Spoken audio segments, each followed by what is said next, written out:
Well, after 14 months of waiting, I finally got it. Here's the first looks at my Kubota Sidekick that I finally got. It's not the one that I ordered. I was lucky the dealer finally did find one and do some horse trading to get it for me. Kubota was totally useless in this whole process. They made promises when it was ordered and said it would be delivered in a couple months and they would fill, custom orders first and dealer stock later. Well, they did none of that. But luckily I have the best Kubota dealer in the area. It's a small dealership. Usually this lot is loaded with tractors this time of the year, but as you can see, there's very few right now. And they've been around for selling tractors for over 90 years, I think, in this same location. It's just a wonderful dealership, and really it's the reason why I went with the Kubota Sidekick, just because I like the dealership, and I know that they'll take care of me if there's any problems or anything. And they are well-made, pieces of equipment. So it was just a quick walk around the dealership, and there's a big storage building that they've got, and just the front of their storefront there. And they used to have steel saws, but after the pandemic started, Steel quit shipping them good saws, and so they got rid of them. And they do have a couple mowers in stock and stuff now, but it's just not the same as it was a couple years ago. And you see, it's one of those hometown stores where you go in and everybody knows your name, and it's just a real comfortable place to go. And they did take really good care of me. They held to all the original prices and rebates and stuff, even with price increases. So, it's really nice to have a really good dealer in your area. All those big mega dealers, they just don't cut the cake with me. So I was lucky that, this young man stayed after to deliver mine, so I didn't have to wait a couple days to get it. And just brought it on a flatbed like that. You can see, and it's a brand new 2022 model.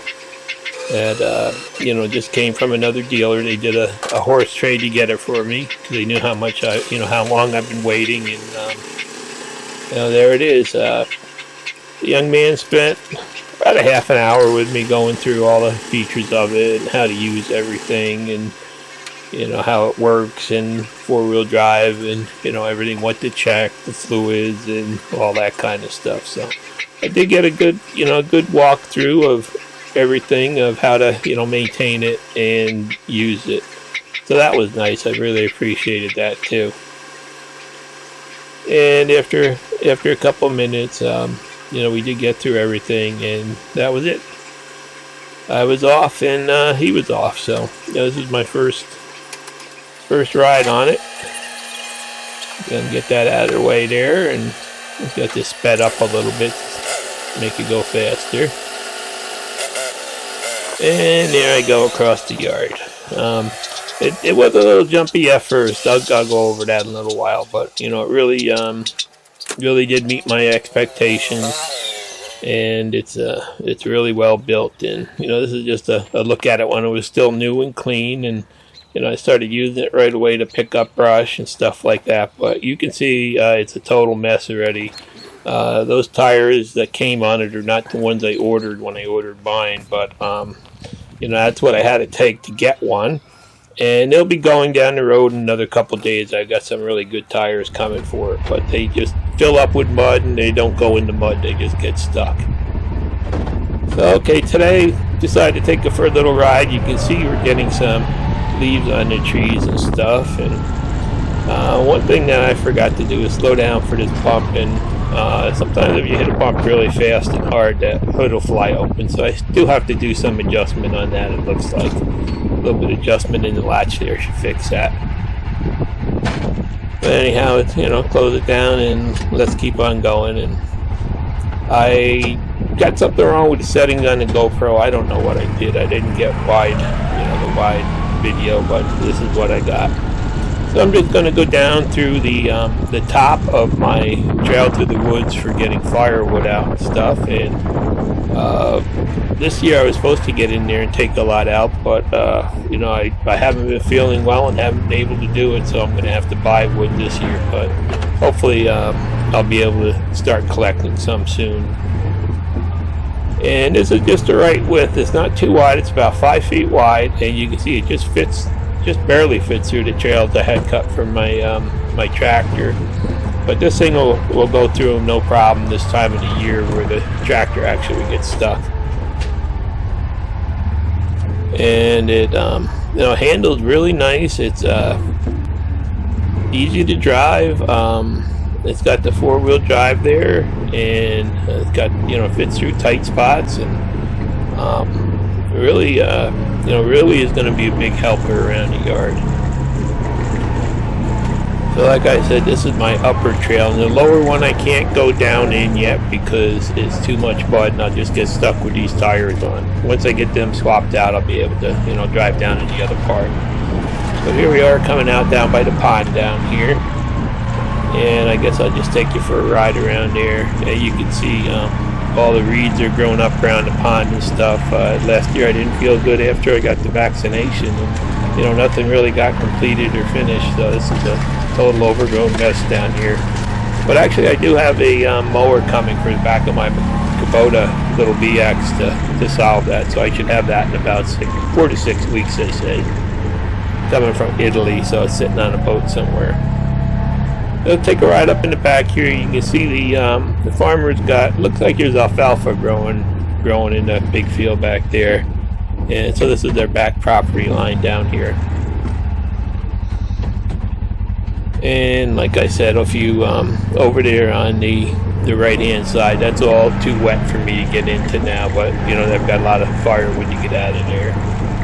And again, all these reeds and stuff I'll be able to mow down shortly. Get this cleaned up hopefully.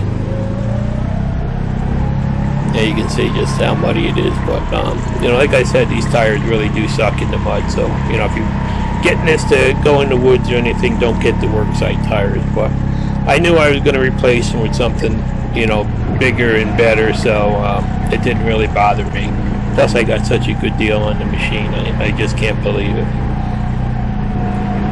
So here we are, just it was one quick drive around the yard just to show you what it does. And I only went like 10-15 miles an hour, and this thing will go over 40, so I wasn't going fast at all with it. But it's really rides comfortable, smooth, and it's really enjoyable machine.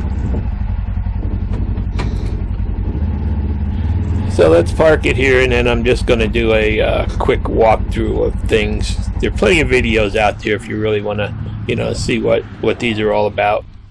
So that's what it looks like. It's a little bit over 5 feet wide and is 10 feet long exactly. And there are some, it's got a tilt steering wheel in it that's really nice to get comfortable. And then they made some changes for the 2022 models. They did change this back screening here so you can't get your fingers caught by the dump bed. And they also changed the seat around. They made it a one-piece seat like that with the back fixed. And it's really comfortable compared to the older ones. I'm really happy with it. So you can see it just, the whole thing flips up. And it's got these little doors that are nice. They're kind of in the way, but they're nice just to keep your mud out and stuff like that. And these things are a pain in the neck, but they're a safety feature, so you really have to leave them. And like I said, the tires are no good whatsoever for mud. They leave a trail. They fill up and leave a trail of mud throughout the yard, and just a mess. But I'm going to solve that soon. And I did put a winch on it. That's that Harbor Freight 5,000-pound winch that I had bought a year ago when I started looking at this. I'm glad I bought it then because it was half the price it is now. So you can see not much under the hood. The motor's under the back, but there is a nice screen on the radiator. And, all your fluids are up there too. So, that's nice. You can see I wired the winch in. I had a nice spot to mount the relay for that stuff. So that made it all real easy to put together. And I'm sure that's going to come in handy over the years. So that's what's under the hood there. And it does have a roll cage. Now, I do have a roof coming for it. It's somewhere between New York and Georgia, waiting for a truck to pick it up. So, that should be here soon, and they snap right on. And this has a wonderful power steering setup on it. Really nice setup. And It does have a lock on each side. You have to release to dump the bed. And I have a manual bed dump on it. And you can see I've got it just full of all my yard tools. And I've been just using it to get around and do stuff.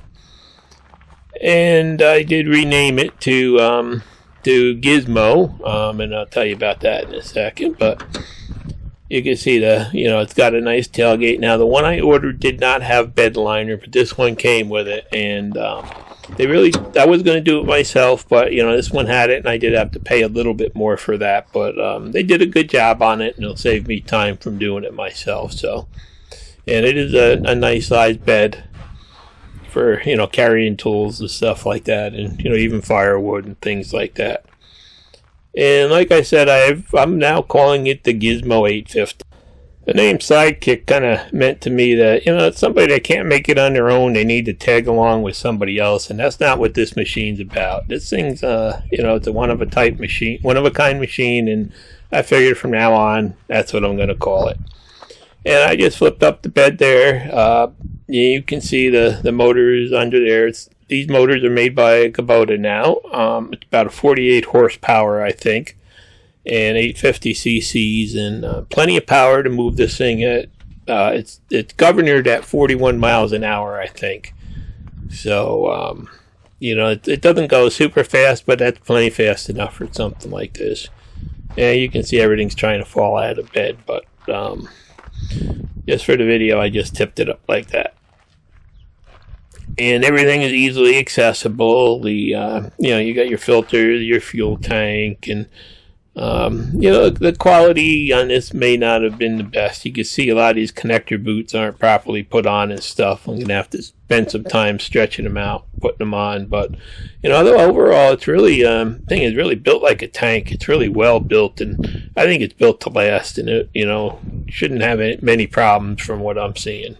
Just the way it's all put together, and, everything vented, and, the air intake is up high and stuff like that. So, really, I think it's a really one of the better machines in this low-end ATV market. Now let's go inside and look. Now, in the past, they had problems with the gas pedal on these things being real touchy. Now, this was touchy for about an hour, and I think that was until the belt started to wearing some. Now it's really nice and smooth, and I'm getting used to it, so, I'm real happy with that. I was a little worried about that was going to be a problem. It's got just a simple display built in there, but it's plenty enough for, a machine like this, and a little beep pouring on it. The other side, it's got a nice lockable dashboard, actually. It's big enough. I got my first aid kit and a winch remote in there. So, that's really a nice dry place to keep stuff. It's got a seal on it and a lock if you want to lock it. So this is it. This is a first look at my Gizmo 850, and from now on you should be seeing it in a lot of my videos and stuff, and we'll see how it stands up over time. So far, I really love it. Thanks for watching. Please subscribe.